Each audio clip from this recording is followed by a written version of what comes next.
Okay, well, welcome to our drawing class on Friday afternoons.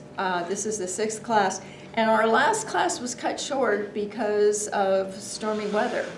We had a big snowstorm coming in, we were sent home. But we started last week on doing a side view, and I gave you a picture to work from. It's a John Singer Sargent picture, and I hope everybody got a chance to finish that. And we're going to continue that lesson on today. And what I want you to start by doing is taking your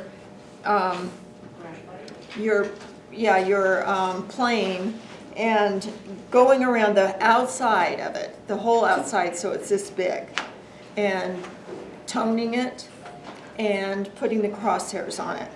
So start with that, and then I'm going to show you what we're going to do. Okay, now, last time we did a side view from a photograph, right? We're going to do it from real life right now. And I'm using Juliet as my guinea pig, so sit that way. I want you to find a partner and sit at the person that's drawing sits at the end of the table. And the person that's the model, yeah, I should say model, sits at the other edge of the table. And I want you to take your picture plane. Okay, could you hand me one of those markers that's up there? Dry erase marker? I don't know why. Yeah, thanks. So what I want you to try this time is first put your picture plane around the person that you're drawing, and then put it at arm's length. You should be about 2 to 4 feet away from the person. And then close one eye and put a dot on the picture plane where her forehead is. Put a dot at the top of her head, a dot where the end of her nose is, and a dot where her chin is, and a dot where the back of the head. So you've got these markers to look at, and you should put those on your drawing paper just the way you have them, so it gives you something to go by when you're ready to start your picture.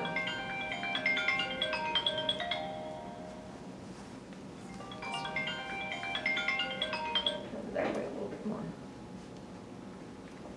And right here. And so just remember where those markers were, and then draw the person that you're sitting next to. And then after you're done, it should take about half an hour, I think. And after you're done, you're going to switch, and then you will be the model, and you get to sit there and just sit, and the other person will draw you. Okay? So, Question. So, we put the markers, we draw the person, and then, and we keep the person until we're completely done, or do we? Right.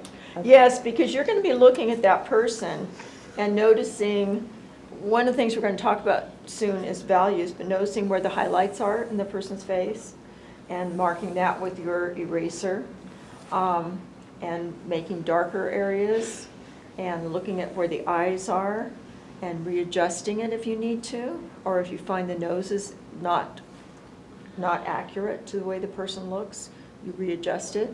So it's a lot of readjusting back and forth.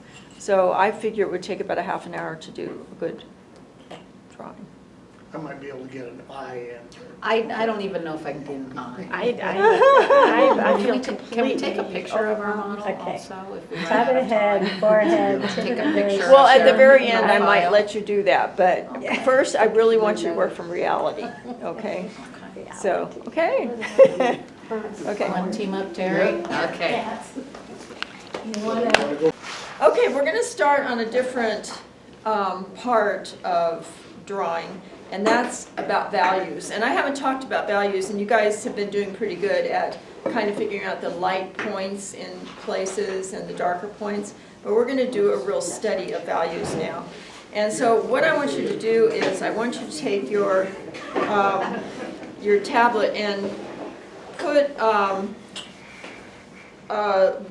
row of 12 inches long, about an inch high, 12 little sections on this piece of paper.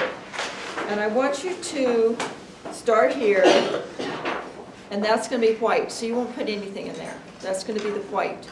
And then down here, I want you to make it as dark as you can with your pencil. And then in the middle, between the two, get kind of a middle gray. And then go from there, making them incrementally lighter, lighter gray, lighter gray, lighter gray, lighter gray, until it gets to white. So like 1 inch squares? Yes, 1 inch squares. Darker gray, darker gray, darker gray, darker gray, until it gets to black. Okay, and this is called a value scale. And it's very important. The value is so important in drawing and painting that people underestimate it. Someone once said that color gets all the credit and value does all the work. So what you want in every piece of artwork that you do is you want a full value of different increments of white to black all the way through in your painting. That's really good. And we haven't emphasized it yet, but we're going to start emphasizing it right now. Okay, so just take a few minutes and make this value scale. And it's a really good scale to have on hand when you're doing artwork to check and see if your values are all there. Do you have all those values in your artwork? You can kind of check on that. It's a good way to evaluate your work. Okay. Here are the drawings that our students did today, and they did a very good representation of the person they were drawing. I'm really proud of what they've done. And I can guarantee you that they could not have done this before they started this class. So these are amazing drawings, and you're going to see more and better drawings as we go forward.